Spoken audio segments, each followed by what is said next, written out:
अब मैं भारतीय नागरिक सुरक्षा संहिता की बात करूंगा। मान्यवर, इस देश में न्याय प्राप्त करने में सबसे बड़ी बाधा है तो गरीबों के लिए तो आर्थिक बाधा है, मगर हमारे संविधान ने इसकी योजना बनाई। गरीब से गरीब व्यक्ति को शासन के द्वारा वकील भी दिया जाता है, न्याय भी मिलता है, परंतु न्याय मिलता ही नहीं।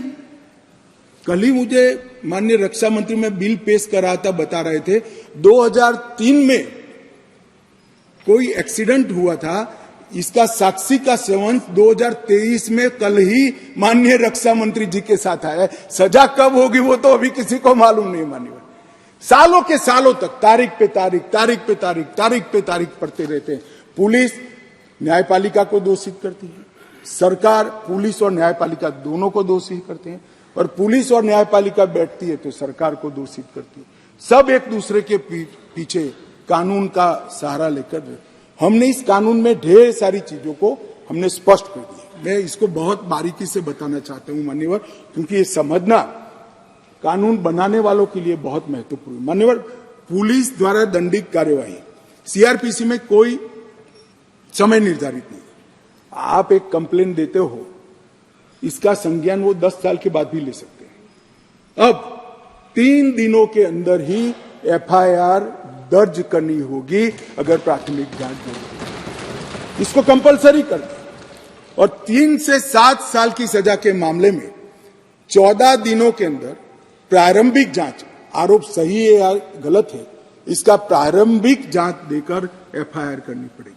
तो ज्यादा से ज्यादा आप 14 दिन तक प्रारंभिक जांच कर सकते हो, और छोटी सजा है तो 3 दिन के अंदर ही एफआईआर रजिस्टर करनी पड़ेगी। सबसे पहली न्याय में समय की कटौती यहां होगी। मेडिकल प्रैक्टिशनर और चिकित्सा जांच की रिपोर्ट, मेडिकल हुआ, कोई समय मर्यादा नहीं। जब उसकी आत्मा कहेगी, जब उनको समय होगा, सारी परेशानियों से वो मुक्त होगा जाए, तब देंगे। अब हमने बिना किसी देर से बलात्कार पीड़िता की रिपोर्ट को भी 7 दिन के अंदर पुलिस थाने में और न्यायालय में डायरेक्ट भेजने का काम हमने यहां निश्चित किया। ट्रायल इन एब्सेंसिया का भी प्रोविजन किया है। कुछ लोग इस पर आपत्ति ले सकते हैं, मगर मैं आज कहना चाहता हूं, इस देश में ढेर सारे मुकदमे, देश को हिला देने वाले मुकदमे, चाहे बम्बई बम ब्लास्ट हो या कोई, और वो लोग पाकिस्तान में या कहीं और देशों में शरण लेकर बैठे हैं, ट्रायल नहीं चलती है। मान्यवर, अब इनके यहां आने की जरूरत नहीं है। 90 दिन के अगर वो कोर्ट के सामने नहीं आते हैं तो उनकी अनुपस्थिति में ट्रायल होगी। एक सरकारी वकील उनकी पैरवी करेगा, फांसी भी होगी, जजमेंट भी, और जिससे वहां से वापस लाने की प्रक्रिया बहुत जल्दी कर पाएंगे, क्योंकि वो सजा प्राप्त व्यक्ति किसी दूसरे देश में तो स्टेटस बहुत बदलता है। जमानत के लिए भी हमने कर दिया है कि लंबे समय तक किसी को जेल में नहीं रख सकते। पहली बार अपराध करने को 1/3 सजा का जो प्रोविजन है, 1/3 अगर अंडर ट्रायल कर लिया तो इसको मुक्ति दे सकते हो, और बाकी सभी मामलों में 1/2 किया है जो गंभीर प्रकार के हत्या, डकैती, ऐसे मामले हैं। जजमेंट सालों सालों तक, महीनों तक नहीं आता था। अब हो गया है कि मुकदमे की समाप्ति के बाद जज साहब को 45 दिन के अंदर ही जजमेंट देना पड़ेगा, वो इससे ज्यादा लेट नहीं कर। मान्यवर, जजमेंट और सजा के बीच में भी बहुत बड़ा समय था, उसका भी समय निर्धारित कर दिया है, और सजा निर्णय देने के 7 दिन के अंदर ही सुना देनी पड़ेगी, उसको आप लिंगरिंग नहीं कर। किसी भी महिला के लिए अपने खिलाफ हुए अपराध को किसी के सामने वर्णन करना मान्यवर बड़ी संकोच की बात होती है। आज एफआईआर से हर कोई कर सकता है, मगर कोई भी महिला थाने पर एफआईआर करा सकती है, उसका संज्ञान भी लिया जाएगा, और 2 दिन के अंदर ही घर पर आकर इसका जवाब लेने की व्यवस्था महिला पुलिस के साथ इस कानून को है। एविडेंस, तलाशी और जब्ती, तीनों में वीडियो रिकॉर्डिंग की हमने कंपलसरी प्रोविजन किया है। कोई भी घर पे जाकर पुलिस जब्ती करती है तो उसका वीडियो रिकॉर्डिंग किया जाएगा।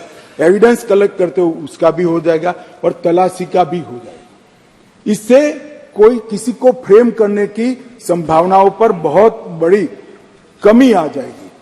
और बलात्कार के मामले में भी पीड़ित का बयान कंपलसरी करने का निर्णय नरेंद्र मोदी सरकार ने किया है।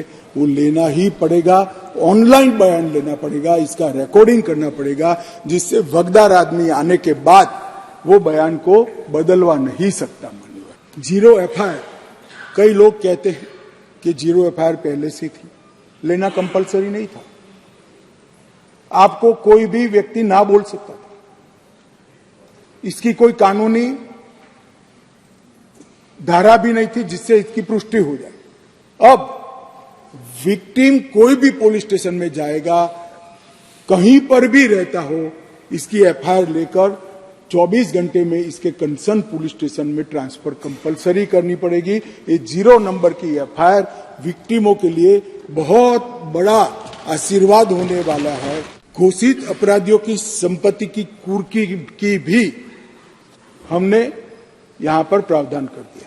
मान्यवर, कोई अपराधी न्याय की शरण में आता ही नहीं, भाग जाएगा और सालों सालों तक केस लंबित रहेंगे। केस तो चलेंगे इसके अनुपस्थित, मगर उसकी संपत्ति की कुर्की भी की जाएगी। और प्रोक्लेम्ड ऑफेंडर घोषित करने के लिए 10 वर्ष या अधिक की सजा या आजीवन कारावास या मृत्युदंड, इसको प्रोक्लेम्ड ऑफेंडर घोषित किया जाएगा। पहले केवल 19 अपराधों में ही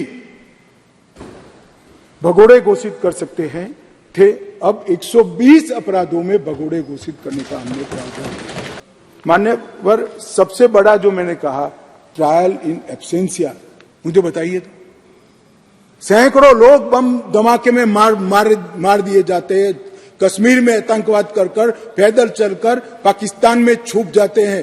क्या इनको सजा करनी चाहिए या नहीं करनी चाहिए? मेरा बहुत साफ क्वेश्चन है। क्या सिंपैथी है आपकी इसकी? अब नहीं बख्शा जाएगा, आप आओ ना आओ, आपको सजा भी होगी और आपकी संपत्ति भी होगी। अंडर ट्रायल कैदी के लिए 1/3 कारावास काट चुका है, तो इसकी जमानत का हमने प्रोविजन कर दिया है। और जहां विचाराधीन कैदी है और गंभीर गुना है, वहां आधे पर इसका अधिकार बनाया है। नई विटनेस प्रोटेक्शन स्कीम को लेकर आए हैं। हर राज्य ने इसको घोषित करना पड़ेगा और घोषित अपराधियों की संपत्ति की कुर्की का भी हमने प्रावधान मान्यवर इसके अंदर किया है। सजा की माफी को भी हमने तर्कसंगत बनाने का प्रयास। मृत्यु की सजा है तो ज्यादा से ज्यादा आजीवन कारावास हो सकता है, इसके नीचे माफी नहीं हो सकती। आजीवन कारावास है तो 7 साल की अवधि तक ही सजा भोगनी ही पड़ेगी, और 7 वर्ष या उससे अधिक सजा है तो कम से कम 3 साल जेल में रहना पड़ेगा। कोई जेल में गया और अपने रसूख का उपयोग कर 1 साल में कितना भी गंभीर गुनाह हो बाहर आ जाएगा, ऐसा अब नहीं होगा। इसको हमने सुनिश्चित कानून के अंदर भी कर दिया है। अपराध की आय, अगर आर्थिक अपराधी है और अपराध से आय कर संपत्ति जब्त की है तो उसको भी अब न्यायालय राज्यसात करेगा, उसको ही हराजी कर उसको राज्य के खजाने में डाल दिया जाएगा। माननीय, और हमने कह दिया है कि देश के पुलिस स्टेशनों में बड़ी संख्या में जो संपत्तियां पड़ी है, अदालत के मजिस्ट्रेट को इसकी वीडियोग्राफी फोटोग्राफी कर अदालत की सहमति से 30 दिनों के भीतर भी इसको बेच दिया जाएगा, हराजी कर दी जाएगी और पैसे कोर्ट केस के अधीन, तो सारे पुलिस स्टेशन साफ हो जाएंगे। अब किसी भी प्रकार का इलेक्ट्रॉनिक रिकॉर्ड को दस्तावेज माना जाएगा। पेन ड्राइव के अंदर चार्जशीट दिया जाएगा, पेन ड्राइव के अंदर कोर्ट को भी चार्जशीट दिया जाएगा, पेन ड्राइव के अंदर विक्टिम को भी दिया जाएगा, लॉयर्स को। इलेक्ट्रॉनिक रूप से प्राप्त बयान साक्ष्य की परिभाषा में शामिल कर दिया गया। हमने स्मार्टफोन, लैपटॉप, मैसेजेस, वेबसाइट और लोकेशनल साक्ष्य को सबूत की परिभाषा में शामिल किया है। आरोपियों, विशेषज्ञों, पीड़ितों इलेक्ट्रॉनिक माध्यम से कोर्ट के सामने उपस्थित होने की अनुमति दी है और इलेक्ट्रॉनिक या डिजिटल रिकॉर्ड को स्वीकृतता को इसकी एनफोर्समेंट करने के लिए भी पूरी प्रक्रिया को हमने कानून के अंदर जगह दे दी है।